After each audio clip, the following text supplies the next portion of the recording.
Howdy everyone, this is Mompot, this is LEGO Star Wars, and welcome back to my beginner's guide to the game. So if you're just starting, this is going to be kind of a brief guide, at least, how to get started in the game. But before I do start, I do want to mention that there will be a link down in the description to a community for the game, hosted on Votable, which is a website that has many different communities for many different games. So previously it was really just kind of focused on Minecraft, but they have expanded recently to many other games, and there is now a community for this, which I do run, so go ahead and check that out.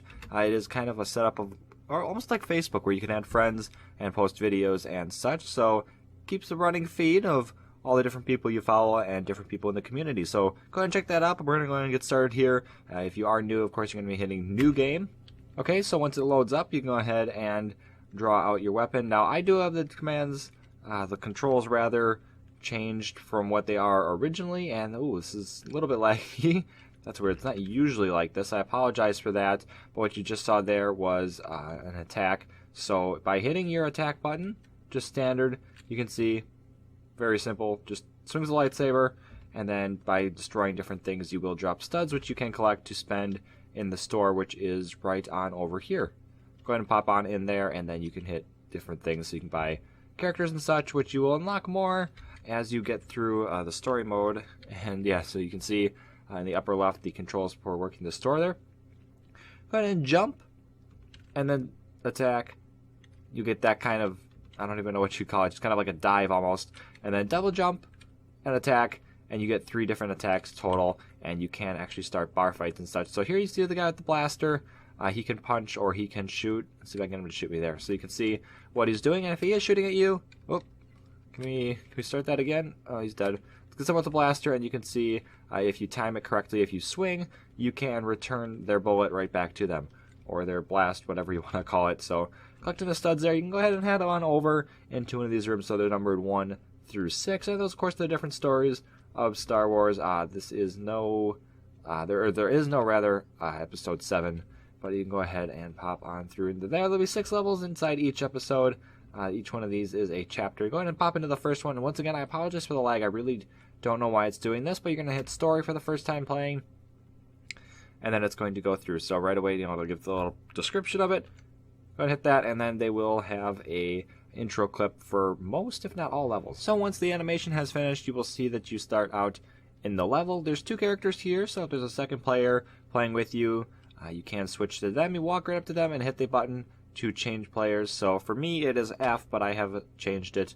That's not the original one, so whatever that is for you. And the game is the same on every console as far as I can see, and mobile as well. The game does not change. Really, you play them all generally the same way, although of course the controls are going to be slightly different. But you can see that studs will spawn around the different levels. You can collect those, and they work just the same as when you destroy something. So for instance, these over in the corner, these little canisters here, you can destroy those, and you can see the studs go up to go all over. Hearts as well, and those are extra lives. Those hearts that you have in the upper left are how many lives you have, how many hits you can take.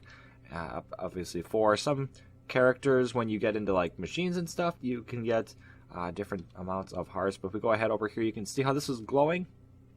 I can face the other way there. Look at it, and then when it's kind of highlighted like that, for me it's R, but whatever button is for force for you, you want to hold that, and then whatever will happen will happen.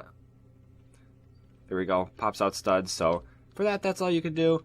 But then if you go ahead on over here, it's the same thing with its store, and you can see it was glowing a moment ago. Go on over and go ahead and do that, and then it's going to do that. And now here will come a couple of droids. So as I said before, you can just kind of block their shots, or you can just go up and attack them as such. Go on through here, and yeah, a couple other things you can see when they're glowing. You can do the force, and most things that you use the force on will drop studs, although not all of them. And a couple different types of droids you can see, but all of them pretty much are the same. Just a couple of them have different amounts of health. So there are other rooms as well. You can see this little thing here. You do need, what is it, a protocol droid for this. There are other ones as well. You can see some astromechs. I actually believe the one up here is an astromech, which are like the R2s and those different types. Again, that's another protocol droid, and you will get to that guy later in the level. You can see TC-14 up there on the corner is a protocol droid, and he will be able to activate those panels the same way that you would use the force, and other characters can use some of their special abilities. And you'll see that if I break this canister here, you got a special little drop there. That little blue ball is a power-up, and it kind of creates a magnet around you. So all the studs that are near you, you just kind of pick up without actually having to hit them.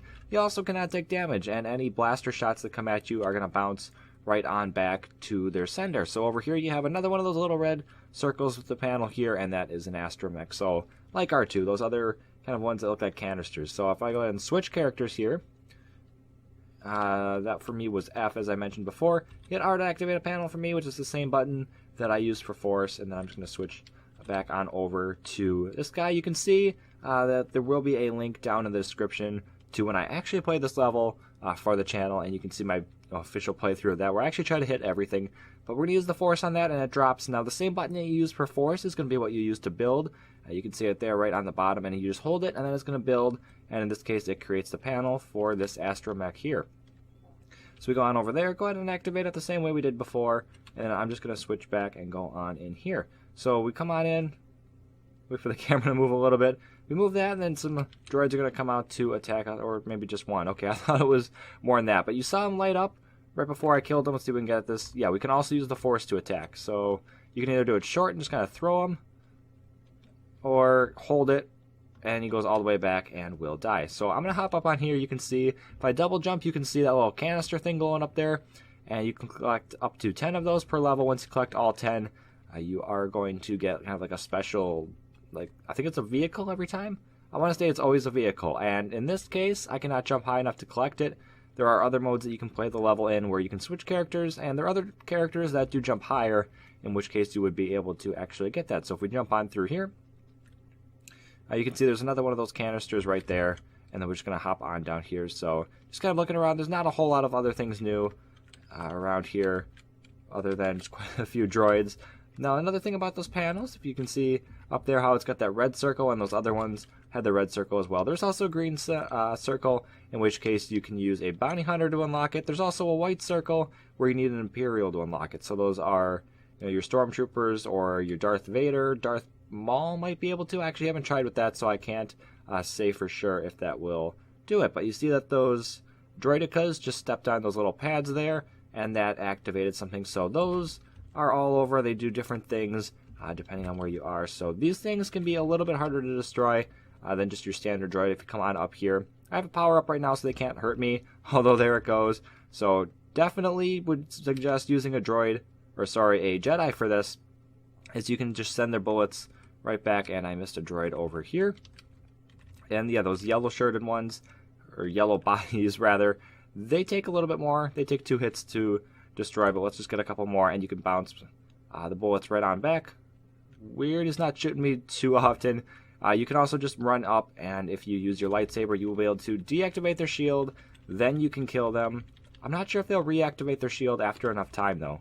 That's something I haven't actually tried, but I'm just going to go ahead and kill the other guy using your double jump, and then your special attack that way. That will kill them the fastest. I'm just going to keep swinging at that. So another thing you can use Force on here, you'll see sometimes instead of glowing blue like that, that they'll glow, they'll just have like the red sparkles on it. And in that case, you need to use a Sith for them. So that'd be your Vader, your Darth Maul, and such like that. So they have a special kind of Force that can only be used on certain objects, although they can also do it on the blue. So they're kind of like the ultimate Force there. They can do it on just about anything. So we come up here, we've got another panel. And we're going to go ahead and just use the protocol droid for that again. And then we can go right up into here, and that will be the end of the level. And then when you get here, you'll see level complete and whatnot. That free play unlocked is when you can switch characters right from the get-go, and there will be a couple of buttons on your controller that you can use to do that. And this True Jedi thing, when you collect studs, you get your True Jedi to pop up. When you get it all the way, you get one of those gold bricks that you also received for completing the level. Or if you collect rather all of the mini kits, you will also then get one of those gold bricks. So 3 per level and 160 total in the game. So hopefully you all have enjoyed this tutorial. It's probably a little scratchy. My explaining might not have been too on point there, but hopefully it was still pretty good. Go ahead and subscribe for more anyway. This has been MoppBot, and I'll see y'all next time.